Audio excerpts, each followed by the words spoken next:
ನಮಸ್ಕಾರ, ನಾನು ಶ್ರೀನಿವಾಸ್ ಮಾತಾಡ್ತೇನೆ ವಿಷ್ಣು ಅಗ್ರಿಕಲ್ಚರ್ ಪ್ರಾಪರ್ಟೀಸಿಂದ. ಇವತ್ತು ಒಂದು 21 ಗುಂಟೆ ಸ್ಮಾಲ್ ಲ್ಯಾಂಡ್ ತೋರಿಸ್ಕೊಡ್ತೀನಿ ಬನ್ನಿ. ಫಾರ್ಮ್ ಲ್ಯಾಂಡ್, ಕೆಂಪು ಮಣ್ಣು, ಪ್ಯೂರ್ ರೆಡ್ ಸಾಯಿಲ್ ಅಂತ ಲ್ಯಾಂಡ್ ಆ್ಯಂಡ್ ಟಾರ್ ರೋಡ್ಗೆ ಅಟ್ಯಾಚ್ ಆಗಿದೆ. ಇದು ಸುತ್ತಮುತ್ತ ಎಲ್ಲ ತೋಟಗಳಿದೆ, ಪ್ಯೂರ್ ರೆಡ್ ಸಾಯಿಲ್ ಇದೆ. ಯಾರು ಜಮೀನು ಮೇಲೆ ಹೋಗ್ಬೇಕಲ್ಲ, ಟಾರ್ ರೋಡ್ಗೆ ಅಟ್ಯಾಚು. ಕೆಲವೊಬ್ಬರು ಫೋನ್ ಮಾಡಿ ನಮಗೆ ವಿತಿನ್ 1 ಎಕರಲ್ಲಿ ಕೊಡಿಸ್ಕೊಡಿ ಅಂತ ಹೇಳ್ತಾ ಇದ್ದಾರೆ. ಅರ್ಧ ಎಕರೆ ಲ್ಯಾಂಡ್ ಕೊಡಿಸಿ ಈ ರೀತಿ ಹೇಳ್ತಾ ಇರ್ತಾರೆ, ಒಂದು 20-25 ಬಡ್ಜೆಟಲ್ಲಿ ಅಂತ ಹೇಳ್ತಾ ಇರ್ತಾರೆ. ಅಂಥವ್ರಿಗೆ ಸೂಕ್ತವಾದ ಲ್ಯಾಂಡ್ ಇದು. 17 kilometre from Nanjangud, 35 kilometre from Mysuru, 160 kilometre from Bangalore. ತುಂಬಾ ಒಂದೊಳ್ಳೆ ಲೊಕೇಶನ್ಲಿರೋಂಥ ಲ್ಯಾಂಡು. 1.5 ಕಿಲೋಮೀಟ್ರ್ ಆಗುತ್ತೆ ಫ್ರಮ್ ವಿಲೇಜಿಂದ. ನೆನ್ಪಿಟ್ಕೊಳ್ಳಿ ದಯಮಾಡಿ, ನೀವು ವಿಲೇಜ್ಗೆ ಅಟ್ಯಾಚ್ ಇಲ್ಲ ಇದು ಲ್ಯಾಂಡ್.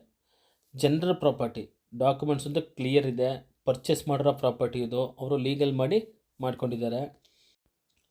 ನಿಮ್ಗೇನು ಡಾಕ್ಯುಮೆಂಟ್ಸ್ ಬೇಕು ಕೊಡೋಣ, ಕ್ಲಿಯರ್ ಡಾಕ್ಯುಮೆಂಟ್ಸ್ ಇದೆ. ಡಾಕ್ಯುಮೆಂಟ್ಸ್ ಎಲ್ಲ ನಮ್ಮ ರೆಸ್ಪಾನ್ಸಿಬಿಲಿಟಿ. ಇದು ವಿಲೇಜ್ಗೆ ಅಟ್ಯಾಚ್ ಇಲ್ಲ, 1.5 ಕಿಲೋಮೀಟ್ರ್ ಆಗುತ್ತೆ ವಿಲೇಜ್ಗೆ. ದಯಮಾಡಿ ಗಮನದಲ್ಲಿ ಇಟ್ಕೊಳ್ಳಿ. ಇದರ ಬೆಲೆ ಪ್ರೈಸು 21 ಲ್ಯಾಕ್. ಟೋಟಲ್ 21 ಗುಂಟೆಗೆ 21 ಲ್ಯಾಕ್ ಹೇಳ್ತಿದ್ದಾರೆ.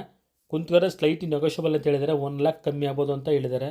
ನನ್ನ ಪ್ರಕಾರ ಇನ್ನೊಂದು ಕಮ್ಮಿ ಆಗ್ಬೋದೇನೋ, ಒಂದು 19 ಫೈನಲ್ ಆಗ್ಬೋದು ಅಂತ ನನ್ನ ಅನಿಸಿಕೆ. ಅದಕ್ಕಿಂತ ಕಡಿಮೆ ಆಗಲ್ಲ. ದಯಮಾಡಿ ಯೋಚನೆ ಮಾಡಿ. ಟಾರ್ ರೋಡ್ಗೆ ಅಟ್ಯಾಚ್ ಆಗಿದೆ. ಎದುರುಗಡೆ ಕುಂತ್ಕಡೆ ಒಂದು ಸ್ವಲ್ಪ ನೆಗೋಷಿಯಬಲ್ ಆಗ್ಬೋದು. ದಯಮಾಡಿ ಇನ್ನೂ ಹೆಚ್ಚಿನ ಮಾಹಿತಿಗಾಗಿ ಕರೆ ಮಾಡಿ. ನಮ್ಮ ಚಾನಲ್ನ ಸಬ್ಸ್ಕ್ರೈಬ್ ಮಾಡಿ. ದಯಮಾಡಿ ವೀಡಿಯೋಸ್ಗೆ ಲೈಕ್ ಮಾಡಿ. ಯಾರು ಜಮೀನು ತೊಗೋಬೇಕು ಅಂತ ಅಂದ್ಕೊಂಡಿದ್ದಾರೆ, ನಿಮ್ಮ ಫ್ರೆಂಡ್ಸ್ ಆಗ್ಬೋದು, ರಿಲೇಟಿವ್ಸ್ ಆಗ್ಬೋದು, ದಯಮಾಡಿ ಶೇರ್ ಮಾಡಿ ಅದನ್ನು. Thanks for watching. ಧನ್ಯವಾದಗಳು. ನಮಸ್ಕಾರ.